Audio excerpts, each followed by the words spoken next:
7వ అధ్యాయం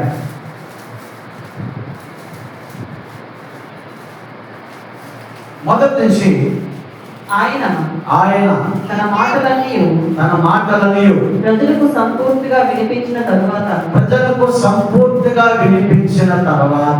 కపెర్నహూములోనికి వచ్చెను. ఆయన కపెర్నహూములోనికి వచ్చెను. ఒక శతాధిపతికి ప్రియుడైన దాసుడొకడు రోగి అయి చావ సిద్ధమై ఉండెను. హల్లెలూయా.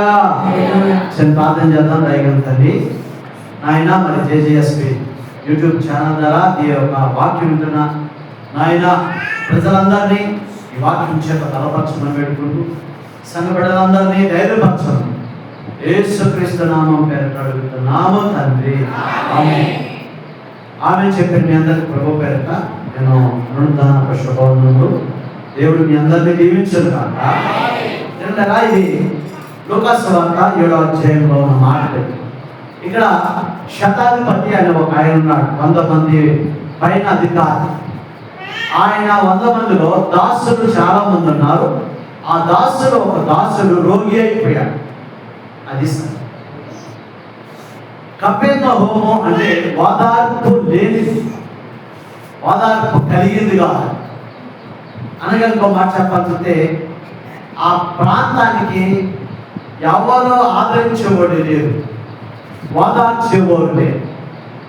కాబట్టి ప్రభువు యేసుక్రీస్తు వారు ఆ ప్రాంతం ఎందుకు వచ్చారంటే శతాధిపతికి గొప్పతనం ఉంది, పనివాడు అనేకులున్నారు, కానీ మనసుకి నమ్మలేదు. ఇన్ని సంవత్సరాల నుంచి ఈ పనివాడి చేత నేను పని చేయించుకున్నాను, అయితే వీడికి ఒంట్లో బాగలేదు కదా అని పనివాడి మీద శ్రద్ధ నిలిపి పనివాడి విషయంలో బాధ్యత కలిగిన వాడిగా యజమానుడు కనిపిస్తాడు. స్తోత్రాలు చెప్పండి. కాబట్టి యజమానులారా మీ దాసులను మీరు ప్రేమించండి అన్న లేఖనాన్ని మనం గుర్తిస్తాం ఇక్కడ కపెర్నహూములో జరుగుతున్న సంఘటన. అయితే ఈ కపెర్నహూములోకి వచ్చిన యేసయ్య శతాధిపతి తన పనాలను పంపిస్తాడు యేసు ప్రభు దగ్గరికి. ఎవని? నాయనా, నీ చేత మా యజమానుడు మేలు పొందటం అర్హుడే. స్తోత్రం చెప్పాలి. అర్హుడే. ఎలాగనగా ఆయన ఈ ప్రజలందరూ కొరకు సమాజ మందిరాలు కట్టించాడు అని చెప్పేసి యేసు ప్రభుని బ్రతులాడు, కమాండింగ్ చేయడు, లేకపోతే ఒత్తిడి చేయడు.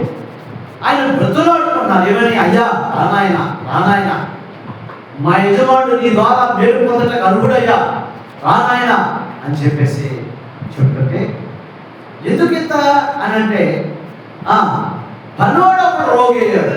ఇంట్లో కుమార్తె లేక కుమారుడు లేక తన భార్య రోగి ఉంటే ఆ శ్రద్ధ వేరు. పనోడు రోగి ఉంటే యజమానుడు ఎంత శ్రద్ధ చూపిస్తున్నాడు చూడండి. ఈ మధ్యాహ్నం ముందు ఎవరు వాక్యం వింటున్నారా? వాక్యం వింటున్నా దేవుని ప్రజలా, మీలలో దేవుని యొక్క వాక్యం వింటున్నప్పుడు మీ పనోళ్ళ చేత మీరు కఠినమైన పని చేయించుకుంటున్నారేమో జాగ్రత్త ఆలోచించండి. అంతేకాదు, మీరు అప్పగించబడిన పనికి కింద వారు పనిచేసినప్పుడు వాళ్ళ పట్ల నువ్వు జాలి పడాల్సిన పరిస్థితి అయితే కనిపిస్తుంది. హల్లెలూయా. నువ్వు జాలి పడాలి. ఇక్కడ దేవుడు వాక్యమును అనుసరించి లేఖనాన్ని అనుసరించి మనం అర్థం చేసుకుంటే మనకు కనిపిస్తున్న మాట ఏంటంటే పనోడు పట్ల జాలి కలిగి ఉన్నాడు యజమానుడు అయినటువంటి మరి శతాధిపతి. స్తోత్రాలు చెప్పాలి. జాలి కలిగి ఉన్నాడు, దయ చూపిస్తున్నాడు, ప్రేమిస్తున్నాడు, కనికరం చూపిస్తున్నాడు. బాల్యాన్ని ఎవరైనా ఉంటే ఇళ్ళలో పొలాల్లో పనిచేసేవాడు, పశువుల కాడ పనిచేసేవాడు, యజమానులారా మీ పాలేని ఎడల దయ చూపించండి, మీ పాలేని ఎడల మీరు కనికరం చూపించేటట్టుగా దేవుని లేఖనాన్ని అనుసరించు అని లేఖనం గమనిస్తాం. సరే, ఇది ఇలా ఉండగా చూడండి, అక్కడ కావున యేసు వారితో కూడా వెళ్ళాను. ఆమె ఎప్పుడైతే ప్రభువును వాళ్ళు బ్రతులాడుకున్నారో ప్రభు వారు వెనకాల వెళ్ళాడు. వేడుకున్నప్పుడు, ఆయన బ్రతులాడుకున్నప్పుడు ఖచ్చితంగా ఆ సమస్య పరిష్కరించబడింది. హల్లెలూయా. ఈ మధ్యాహ్నం దేవుడు వాక్యం అంటారు, దేవుడరా, నీ ఇంట్లో ఏ సమస్యతో నువ్వు ఉన్నావో, నీ పిల్లల విషయంలో సమస్య, నీ భర్త విషయంలో సమస్య, లేకపోతే నీ భార్య విషయంలో నీ సమస్య ఉందా, అత్త కోడల మధ్య సమస్యలు ఉన్నాయా, తోబుట్టుల మధ్య సమస్యలు ఉన్నాయా? అయితే ఈ మధ్యాహ్న కాలంలో శుభార్త తెలుసా? దాన్ని బట్టి నువ్వు ఆలోచించడం కాక, నిన్ను పిలిచిన నీ దేవుని బట్టి ఆయన బ్రతులాడుకోవడం ప్రారంభించు, ఆయన్ని వేడుకోవటం ప్రారంభించు, ఆయన్ని అడగటం ప్రారంభించు, ఆయన్ని కన్నీటిలో ఆయన పాదాలు పట్టుకొని ఆయన్ని వేడుకొని బ్రతులాడుకోవడం ప్రారంభిస్తే ఇట్టే నీ సమస్యకు పరిష్కార మార్గము తెరవబడును గాక. హల్లెలూయా. బ్రతులాడుకోవడం తప్ప యేసు ప్రభు ఆయన ఇంటికి వస్తున్నాడు. స్తోత్రాలు చెప్పాలి. కనుక యేసయ్యా నా ఇంటికి రావా అని పిల్లలు, సండే స్కూల్ పిల్లలు పాటలు పాడినట్లుగా ఇప్పుడు మరి శతాధిపతి ఇంటికి యేసు ప్రభు వెళుతున్నాడు. స్తోత్రాలు చెప్పండి. ఇంకోటి చెప్పండి, శతాధిపతి ఇంటికి యేసు ప్రభు ఇంటికి రాలి. ఆయన అక్కడ ఉండి ఒక మాట చెప్తే దాసుడు స్వతంత్ర పొందుతాడు. ఆ విశ్వాసాన్ని కలిగి ఉన్నాడు శతాధిపతి. కింద కదా చదవండి.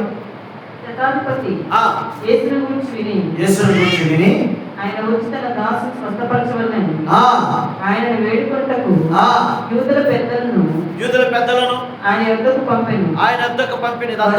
తర్వాత నీ వలన ఈ మేలు చేయుటకు అతడు యోగ్యుడు. 7వ వచనం. అందుచేత నీ యొద్దకు వచ్చుటకు పాత్రుడని నేను ఎంచుకోనలేదు. నేను నీ యొద్దకు వచ్చుటకు పాత్రుడు కానయ్యా.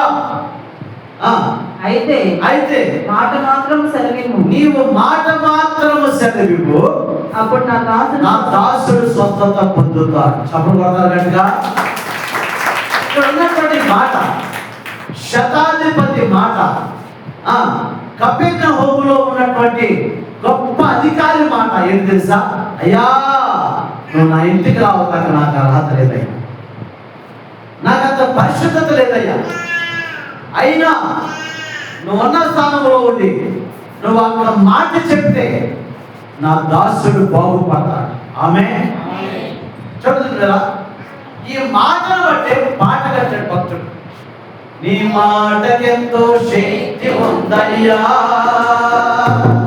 నీ మాట పలికిన మహిమలు జరుగునయ్యా, నీ మాటకెంతో శక్తి ఉందయ్యా, నీ మాట పలికిన మహిమలు జరుగునయ్యా.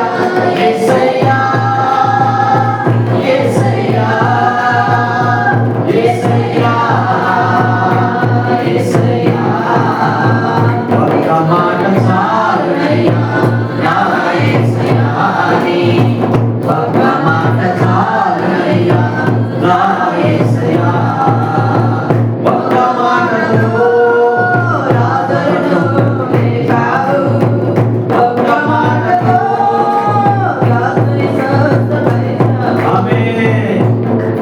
మాటతో ఇదిగో శతాధిపతి దాసుడు బాగుపడ్డాడు మాటతో. అందుకే మాట్లాడు మాట్లాడు నాతో మాట్లాడు, మాట్లాడే కూడా నాతో మాట్లాడు, మాట్లాడు మాట్లాడు నాతో మాట్లాడు, మాట్లాడే కూడా నాతో మాట్లాడు, మాట్లాడు ప్రభువా ఒకసారి, మాట్లాడు యేసుని ఒకసారి. హల్లెలూయా. యోబు గ్రంథంలో రాయబడింది, దేవుడంట ఒక్కసారి మాట్లాడతాడంట, రెండు సార్లు ఆయన మాట్లాడును, అయితే మనుషులది గమనించరు. ఆయన ఎప్పుడు మాట్లాడతారు తెలుసా? నువ్వు ప్రార్థన చేసుకుని పడుకున్న తర్వాత, నువ్వు మంచంలో ఉన్నప్పుడు, గాఢ నిద్రలో ఉన్నప్పుడు, కుటుంబ పాటలో ఉన్నప్పుడు ఆయన కలల ద్వారా మాట్లాడుతున్నాడు. నువ్వు ప్రార్థన చేసేటప్పుడు దర్శనం ద్వారా మాట్లాడుతున్నాడు.